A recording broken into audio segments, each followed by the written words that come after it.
шаловыми шутка. Шел по лесу, шишки собирал, сразу терял все, что находил.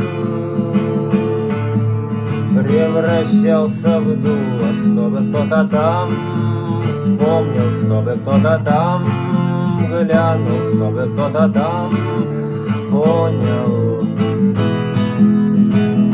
Плюшевыми шутка, шел войною прямо на Берлин, смело ломал каждый мостик перед собой, превращаясь в дуло, чтобы посидел волос, чтобы почернел палец, чтобы опалил дождик, чтобы кто-то там тронул, чтобы кто-то там дунул, чтобы кто-то там строгнул, чтобы кто-то там на стол накрыл.